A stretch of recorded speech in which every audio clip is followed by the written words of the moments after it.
Welcome to Victorious Living. Are you ready to unlock your full potential and experience the abundant life God has planned for you? We all face challenges, but on Victorious Living, we will equip you with practical tools and inspiring stories to help you live a life of victory. Let's prepare ourselves to learn something new today. Before we jump in, let's spread the victory. Share this video with someone who needs a fresh perspective. You were created for greatness. Let's dive in and discover how to live a life of victory.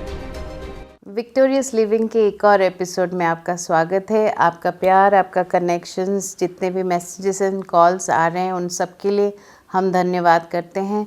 इससे पहले कि हम आगे बढ़ें, आज हम 2 powerful force जो अर्थ में है उसके बारे में हम बात करने वाले हैं। बहुत इंटरेस्टिंग है and if you understand this your life can be transformed.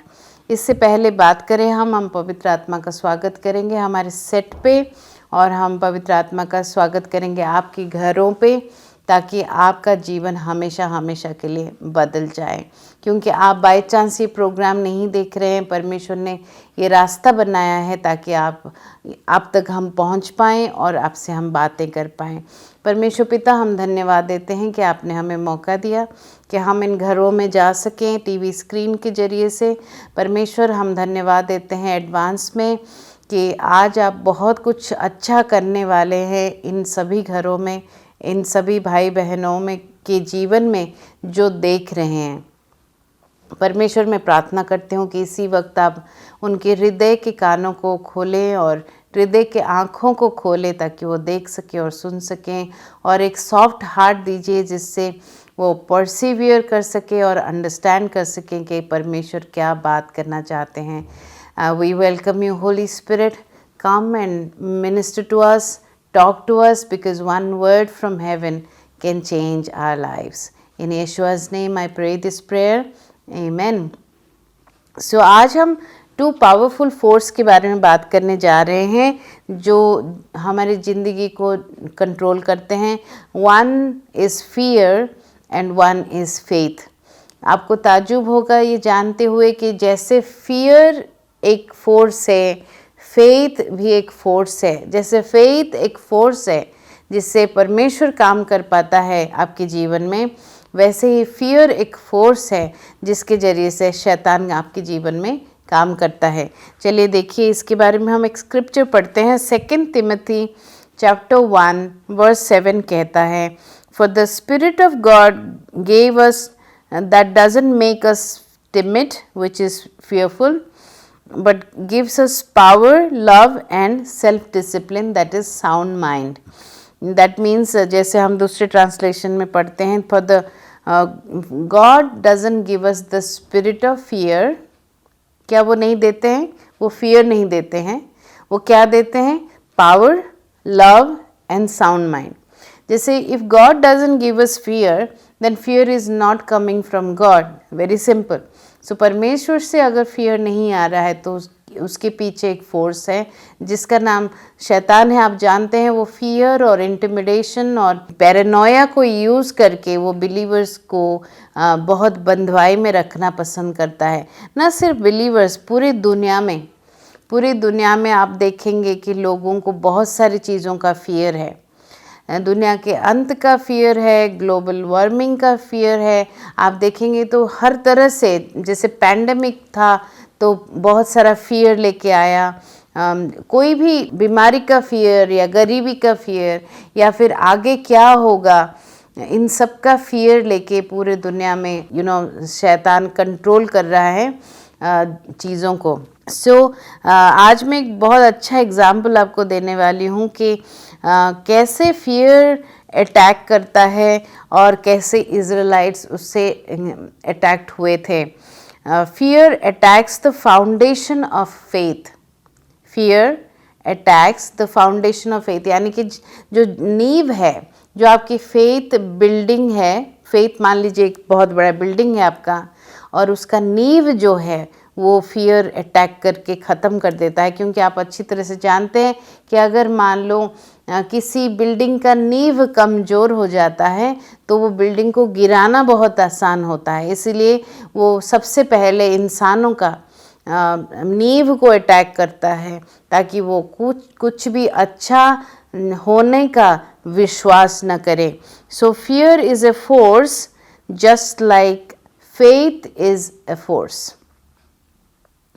जैसे परमेश्वर सिर्फ आपके फेथ के अनुसार काम करता है। जितना मेजर ऑफ फेथ आप इस्तेमाल करने को देते हैं परमेश्वर को, उतना ही वो उस काम कर पाता है। वैसे ही फियर, जितना मेजर में फियर आपके जीवन में है, उतने मेजर में शैतान आपके जीवन में काम कर पाता है। आपको याद होगा कि हमने पुराने नियम में पढ़ा था कि जोशुआ स्काउट्स भेजता है प्रॉमिस लैंड की सर्वे करने के लिए।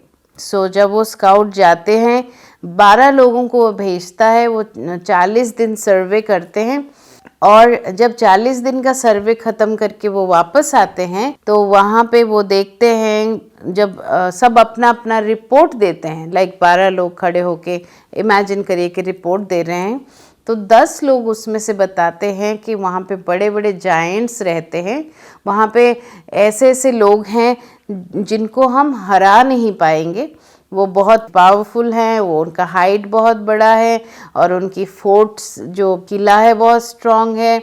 ये सब रिपोर्ट वो बताते हैं जो कि फैक्ट है, झूठ नहीं था, वो फैक्ट था। लेकिन उनका रिपोर्ट जो था वो फियर बेस्ड रिपोर्ट था। सिर्फ 2 इंसान जिनका नाम जोशुआ और केलब था, उन्होंने एक डिफरेंट रिपोर्ट दिया। उन्होंने ये रिपोर्ट दिया कि हाँ वहाँ पे जायंट्स हैं, हाँ वहाँ पे बहुत चैलेंजेस है, but our God is bigger than the giants that are there in the land. तो उन्होंने क्या रिपोर्ट दिया कि ऑफ कोर्स चैलेंजेस होंगे, लेकिन हमारा परमेश्वर बड़ा परमेश्वर है, सबसे बड़ा परमेश्वर है, सबसे ताकतवर परमेश्वर है, जिसके लिए बुक ऑफ जोशुआ में हम ये देखते हैं कि लॉर्ड बोलते हैं कि I will allow only 2 people to cross over to the promise land, जिनका नाम जोशुआ और केलब है। और परमेश्वर बोलते हैं कि I see different spirit on them, I see different spirit on them.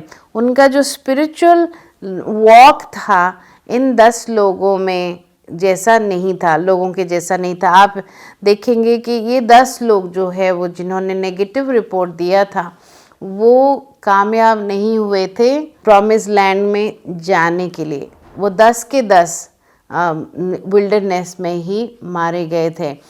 पूरे जो उनका कम्युनिटी था, वो कम्युनिटी में से सिर्फ जोशुआ और केलब अपने प्रॉमिस लैंड में जा पाए। ऐसा क्यों हुआ? क्योंकि उनके ऊपर जो स्पिरिट था वो स्पिरिट ऑफ फेथ था। वो स्पिरिट ऑफ फेथ परमेश्वर को पसंद था, और उनका विश्वास देख के परमेश्वर ने उनके लिए प्लीज़ हुए, उनके लिए रास्ता बनाया, और बाकी सब लोग मर गए जो कि इजिप्ट से निकले थे। They died before reaching the promise land in the wilderness. सिर्फ जोशुआ और केलब वो जो वादे का ज़मीन था, प्रॉमिस लैंड था, उसमें पहुंच पाए। क्या अब हम अगर एनालाइज करेंगे इस सिचुएशन के लिए, क्या उस ज़मीन में जायंट्स नहीं थे? ऑफ कोर्स थे। क्या वहाँ पे चैलेंज नहीं था? फोर्स स्ट्रांग नहीं थे? ऑफ कोर्स था। यानी कि फैक्ट हैं, हो सकते हैं, लेकिन truth is God is bigger then everything. देखिए, जो फैक्ट है कि हाँ ऐसा हो सकता है, ऑफ कोर्स ऐसा पॉसिबल था, लेकिन truth was God was a god of miracle. और ये बात को सिर्फ जोशुआ और केलब समझ पाए। जिसके पास परमेश्वर के बारे में ये रेवलेशन होता है, सिर्फ वो ही अपने ड्रीम लैंड पहुंच पाता है। वो परमेश्वर सिर्फ उसी की फेथ का आदर करता है, क्योंकि परमेश्वर को, जैसे हमें कोई बदबू, अगर डस्टबिन खुला हो तो बदबू आता है, या फिर कुछ जल जाए तो दूध का बदबू आता है, जैसे हमें बदबू आता है, वैसे ही फियर परमेश्वर को बदबूदार लगता है।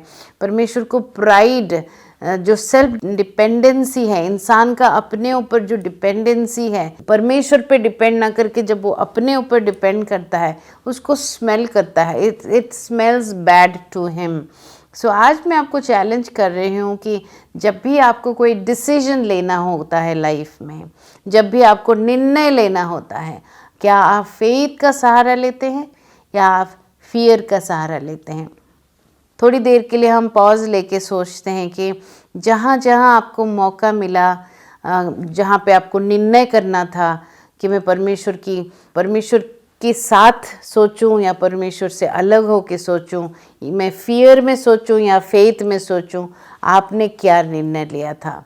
आप ध्यान दे के देखेंगे आपकी सारे बैड बिहेवियर का रीज़न फियर था, आपके सारे रॉन्ग डिसीजन का रीज़न फियर था। क्योंकि मैंने अपने लाइफ को जब बैठ के एनालाइज किया, मैंने देखा कि जब जब मैंने कोई रॉन्ग डिसीजन लिया वो फियर बेस्ड था, उसकी जो जड़ थी वो फियर में थी।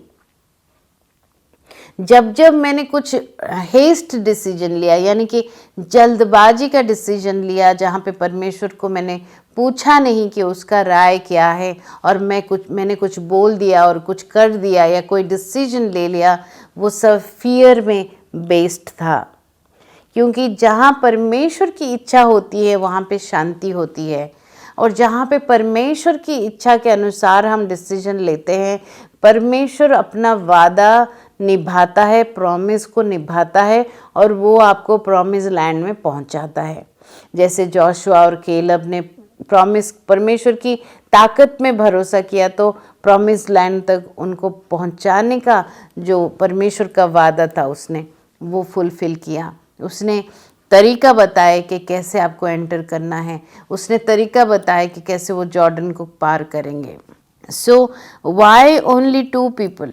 Y only two people when there were 10 million, almost 10 million Jewish people left the Egypt?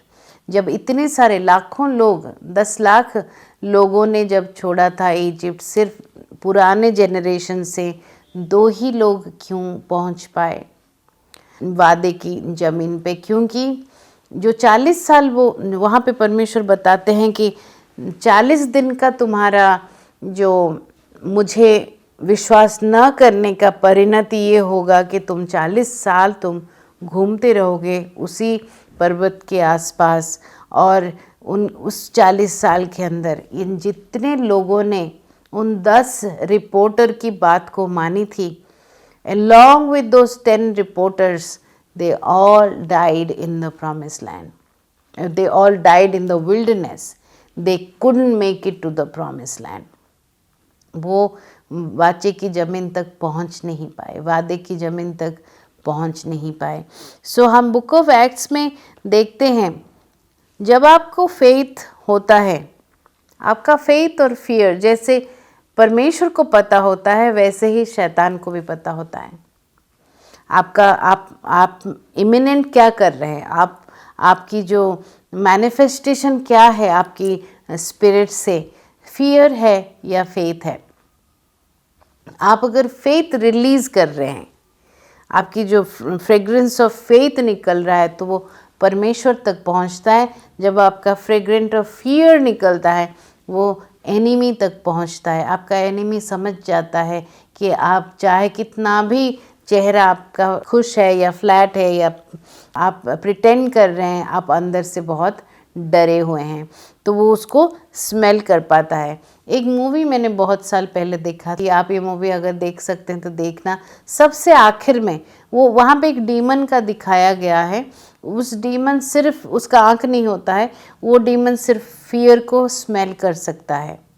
तो उस मूवी जब मैं देख रही थी मुझे बिल्कुल अंदाज़ा हुआ कि ऐसे फियर काम करता है, क्योंकि जिससे फियर निकलता था वो डीमन उसको स्मेल कर पाता था और मार देता था।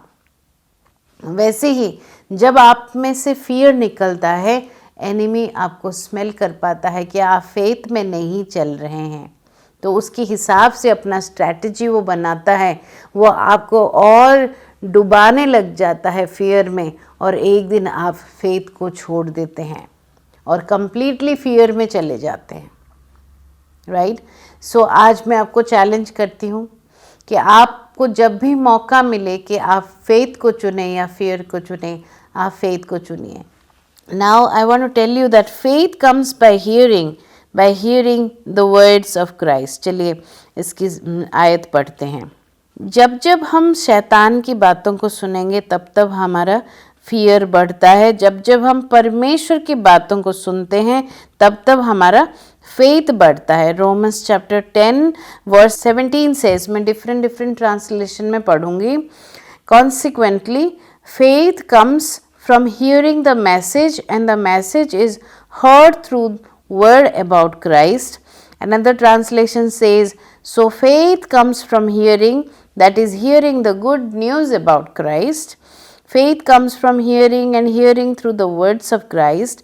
So परमेश्वर के वचन को सुनने से और परमेश्वर को सुनने से आपका विश्वास उत्पन्न होता है.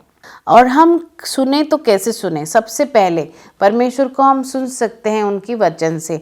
जैसे सबसे जो वचन से प्यार नहीं करता है वो परमेश्वर से प्यार नहीं करता है. यानी कि जब हम परमेश्वर से प्यार करते हैं, उसके वचन से प्यार करते हैं, क्योंकि ये परमेश्वर के मुख से निकला हुआ वचन है जो हम गॉड्स ब्रीथ जिसको मानते हैं. Everything that is written here is from the mouth of God. So जो परमेश्वर से प्यार करेगा वो परमेश्वर के वचन को प्यार करेगा.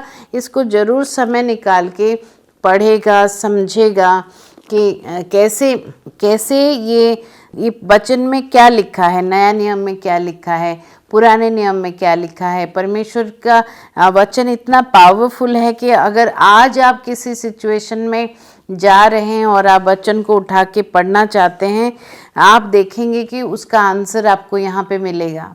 वचन में जीवन है, वचन में जीवन है. मैं बहुत लोगों को देखती हूँ और पूछती हूँ कि आजकल बहुत सारे लोग वचन को छूते तक नहीं हैं, वचन को वो पढ़ते तक नहीं है. बहुत सारे बिलीवर्स में ऐसे मिलती हूँ जो समय नहीं बिताते हैं परमेश्वर के वचन में. अगर आप समय नहीं बिता रहे हैं परमेश्वर के वचन में, आपका स्पिरिट कमज़ोर हो चुका है, क्योंकि आपके स्पिरिट को खाना नहीं मिल रहा है. क्योंकि आपका स्पिरिट सिर्फ यही खा सकता है. जैसे आपका शरीर डिफरेंट पकवान खा सकता है, आपका स्पिरिट सिर्फ वचन खा के जिंदा रहता है. अगर आप इसको बाइबल नहीं पढ़ा रहे हैं, बाइबल नहीं सुन रहे हैं, तो आपका स्पिरिट बिल्कुल फेंट हो रहा है. तो जब आपका स्पिरिट फेंट हो रहा है और वचन का डिपॉजिट नहीं है आपके स्पिरिट में, तब अगर शैतान आके आपके कान में कुछ बोलेगा या किसी के थ्रू कुछ बोलता है, तो आप उसको कैसे डिसर्न करेंगे? आप उसको डिसर्न नहीं कर पाएंगे, आप उसको जांच नहीं पाएंगे कि सही है या गलत. आप वैसे ही 10 वो स्काउट्स की तरह होंगे जिन्होंने गलत रिपोर्ट दिया और परमेश्वर के वाचे का प्रॉमिस लैंड जो था उसमें वो पहुंच नहीं पाए. सो मैं आपको बताती हूँ, जैसे साम 119 में है, that your word is a lamp unto my feet, a light unto my path. यानी कि आपका जो वचन है वो ही सिर्फ मुझे रास्ता दिखाता है. और जैसे लैम्प अंधेरे में हमें बताता है कि ये रास्ता है, ये गड्ढा है, इस रास्ते पे चलो, जैसे लैम्प हमें बताता है, वैसे ही परमेश्वर का वचन जो है हमें बताता है. His word is a lamp unto our feet and light unto our path. वैसे ही मैं क्लोज करने से पहले बताना चाहती हूँ कि अगर आपका फाउंडेशन आज अटैक में है, अगर आपको बहुत डर लग रहा है, आप जब भी कोई सिचुएशन हो तो सबसे पहले आप डरते हैं रिएक्ट करने से पहले. आप सोचते हैं कि मेरे साथ सब कुछ बुरा होने वाला है. आप सोचते हैं कि पास्ट में बुरा हुआ था, आगे भी बुरा ही होने वाला है. आप में संघर्ष चलता है विश्वास करने के लिए. इसका मतलब है आपका स्पिरिट फेंट हो रहा है. बहुत दिनों से आपने बाइबल नहीं पढ़ा है, बहुत दिनों से आपने अकेले में परमेश्वर के साथ समय नहीं बिताया है. आज मैं आपको चैलेंज करती हूँ कि आज से कम 15 मिनट से लेके 1 घंटा तक वचन को खोलिए और पढ़िए. ये देहधारी होगा. और आपके शरीर में वास करेगा। और जब वचन देहधारी होता है, आपकी आत्मा को स्ट्रॉन्ग करता है। फिर आपकी बॉडी में वचन ब्रेड है परमेश्वर की तरफ से। तो आज मैं आपको एनकरेज कर रही हूँ कि एक विश्वासी हैं हम, यानी कि विश्वास हमारा पहला रिएक्शन होना चाहिए। A righteous shall live by faith। कुछ ही साल पहले 2012 में मैं एक सिचुएशन में ऐसे थी जहाँ पे मुझे संघर्ष हो रहा था परमेश्वर को बिलीव करने में, क्योंकि सिचुएशन ऐसे कुछ ख़राब हुए थे जिससे लग रहा था कि आखिर परमेश्वर ऐसा क्यों होने देगा मेरे साथ। वहाँ पे पवित्र आत्मा ने एक धीमी आवाज़ से मेरे दिल से बात की। पवित्र आत्मा ने कहा कि righteous shall live by faith, righteous में डाई बाय फियर। फेथ का ऑपोजिट फियर है। अगर राइचियस इंसान विश्वास से जीता है तो वो अविश्वास से मर भी सकता है। जब मैंने वो सुना 2012 में, मैंने निर्णय लिया कि मैं फियर का सहारा नहीं लूँगी, मैं फियर को रिजेक्ट करूँगी, क्योंकि फियर एक फोर्स है, एक ऐसा फोर्स आपके बाहर से, एक्सटर्नल फोर्स है जो आपकी तरफ आ रहा है। क्योंकि आपने पढ़ा बिगिनिंग में 2 तिमोथी में कि God has not given you a spirit of fear, he has given you power, he has given you love and sound mind। God has not given you spirit of fear, then he has given you power, यानी कि आपको ताकत दिया है उसने प्यार दिया है, लव दिया है, and he has given you sound mind। उन्होंने आपको complete discipline और total strong disciplined mind दिया है। So आज मैं ख़त्म करने से पहले आपसे सिर्फ यही रिक्वेस्ट करूँगी कि अपने जर्नी को लाइटली ना लें।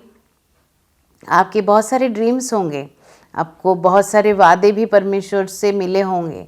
शुरुआत जब आपने किया था मसीह के जर्नी में तो आपको बहुत सारे वादे मिले होंगे, आप खुश होकर उनको ग्रहण किया होगा। लेकिन over the period of the time बहुत समय बीत गया और आपके जीवन में आपको ऐसे लगने लगा कि अब तो सब कुछ छोड़ो, और आपने विश्वास को छोड़ के अविश्वास का सहारा ले लिया अनजाने में।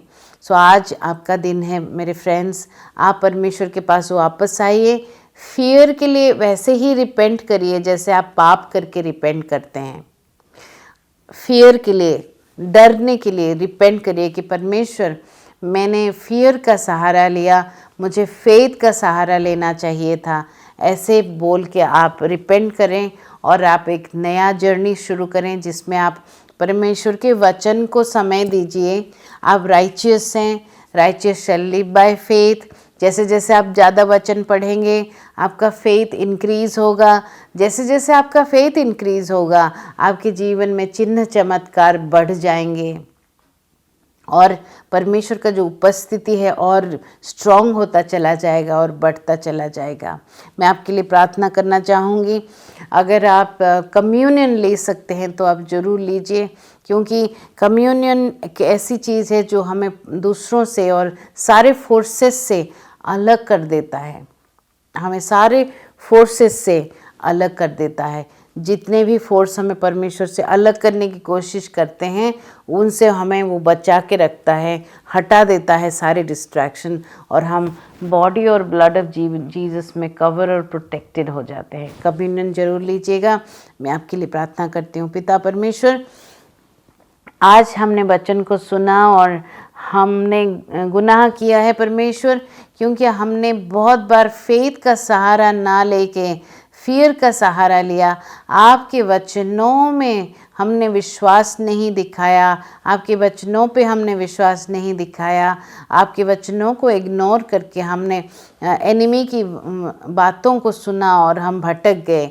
आज हम प्रार्थना करते हैं कि आप हमें माफ़ करें और एक नई शुरुआत हम आपके साथ करना चाहते हैं। अविश्वास को त्याग के विश्वास में चलना चाहते हैं। वचन कहता है कि faith comes by hearing and hearing the words of Christ. So आज हम निर्णय लेते हैं कि हम आपके वचनों को ज़्यादा सुनेंगे। परमेश्वर, आपके वचनों से हम अपने आत्मा को भरेंगे और हम हमारे जीवन में बहुत सारे चिन्ह और चमत्कार देखेंगे और फाइनेंशियल फ्रीडम देखेंगे। जीवन में हर परिस्थिति में जो हमें बंधुआई में रखा है वो सब में हम फ्रीडम देखेंगे। यीशु के नाम से हम प्रार्थना करते हैं, सुने और कबूल करें, आमीन। मैं आपको बताना चाहती हूँ कि हम हर फ्राइडे को फ्रीडम फ्राइडे प्रोग्राम रखते हैं जो आप ऑनलाइन हमारे साथ ज्वाइन कर सकते हैं। अगर आप पास्टर या लीडर हैं तो हमारे नंबर्स पे कांटेक्ट करें और हमें बताने का मौका दीजिए ताकि आप ये फ्रीडम को ग्रहण कर सकें और एंजॉय कर सकें, आपकी जर्नी को आप एंजॉय कर सकें। फ्रीडम फ्राइडे ऑनलाइन प्रोग्राम, और जाते हुए मैं बताना चाहती हूँ कि आपका जीवन विक्टोरियस रहे, यही हमारी इच्छा है। इसलिए प्रोग्राम का नाम विक्टोरियस लिविंग है। इसके बारे में ज़रूर आप अपने कोई फ्रेंड को बताएं। God bless you. Thank you for joining us today, and I hope you were blessed by this message. Let's use this encouragement to spread hope and light not only in our own lives but also in our families and communities. If this message resonated with you, leave a comment and let us know how God is working in your lives. Stay victorious and be blessed.